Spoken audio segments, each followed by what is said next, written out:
Good evening, friends. We start tonight with day one in the Oval Office for the 45th President of the United States, Donald Trump. The president delivered executive orders as promised and took aim on jobs and the economy.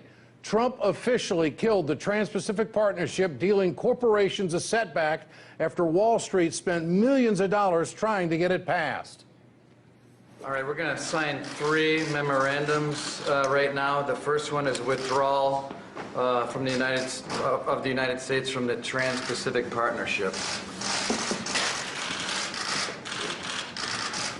Everyone knows what that means, right? We've been talking about this for a long time. Thank you. Okay. Great thing for the American worker, what we just did. The president set a new course in trade today, meeting with union leaders this afternoon, telling them the future is bright. And we're going to have trade, but we're going to have one-on-one. And if somebody misbehaves, we're going to send them a letter of termination, 30 days, and they'll either straighten it out or we're gone. Not one of these deals where you can't get out of them and it's a disaster. So we're going to have plenty of trade. But TPP wasn't the right way. So we're going back to those countries, one-on-one, and that'll be beautiful. Earlier, the president met with business leaders and CEOs from major companies: Ford, Dell, Lockheed Martin, Corning, Johnson & Johnson, Dow Chemical, and U.S. Steel. Trump told the room there will be consequences if companies don't focus on America first. We are going to be imposing a very major border tax on the product when it comes in, which I think is fair, So a company that wants to fire all of its people in the United States and build some factory someplace else and then thinks that that product is going to just flow across the border into the United States, that's not going to happen. They're going to have a tax to pay, a border tax, a substantial border tax.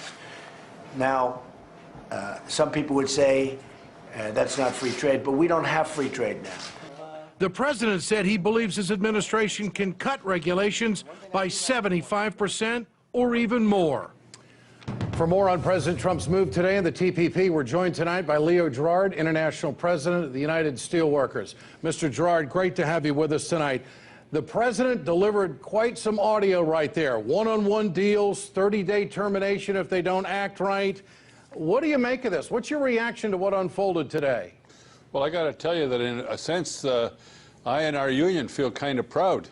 This has been the agenda of the United Steelworkers, Ed, as you know, for close to 40 years. And the president is now talking about the things we've been talking about.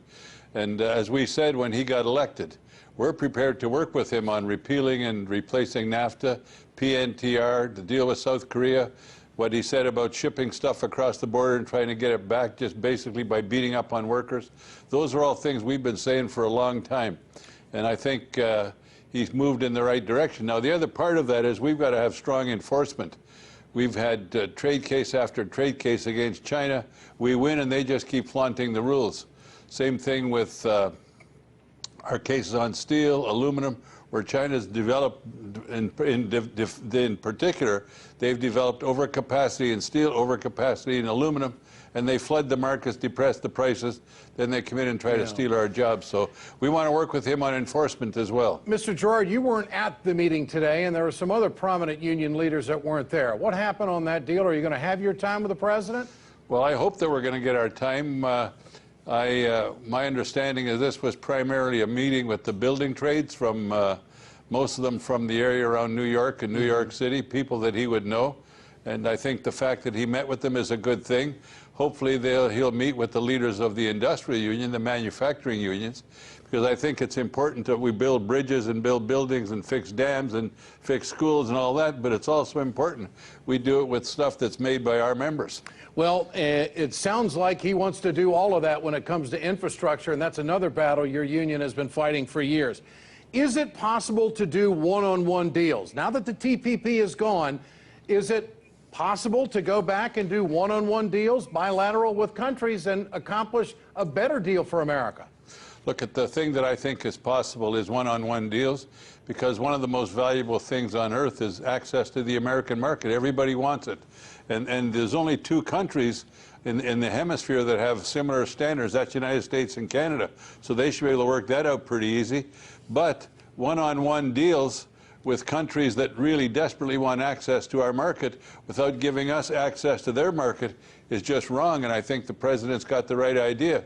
One-on-one deals, and if you violate the rules, you know, again, I'll take you back to China. I mean, we file a dozen cases on steel and we keep winning it and they keep doing it. Yeah. So if we had a one-on-one deal, they break the law 3 times, gone, you're not in the market. You're just going to lose the most valuable thing.